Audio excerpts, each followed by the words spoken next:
In this video, I will show you how to connect a custom domain to Emergent. To do this, first open up Emergent and just go to the app that you have launched or want to launch and that you want to connect a custom domain to. For example, I'll open up this one right here.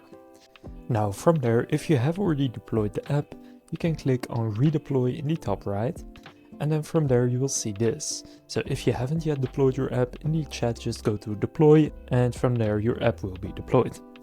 Now here you can see if I click visit, currently this is the link.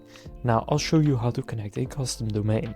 To do this, here go to custom domain and click on link domain. And here you must enter the domain name that you want to connect.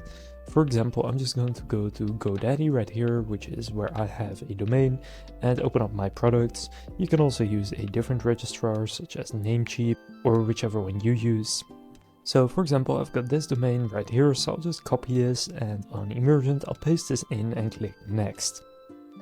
Then from there what you will see is it says pending, and you can then configure the DNS automatically. So you can either do that, so configure with entry, or you can do it manually. Now the easiest way to do this is just click configure with entry and then click continue.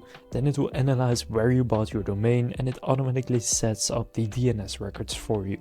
So click authorize with your domain registrar, it will then redirect you, and then you can sign in and click on connect, and then it will point the DNS records to your Emergent app. So from here you can now see www.danistutorials.live is now configured.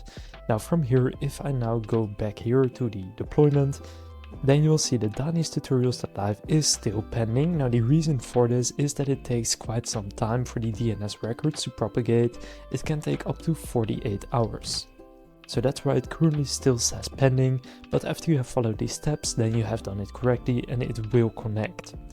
Now, by the way, if you use Emergent to build an actual app, then you will probably need some credits. So if you go to buy credits, however many you need, for example, if you need 3000 credits and you click buy now, then at checkout you can get 5% off of any payment you do by entering code DANI and clicking on apply.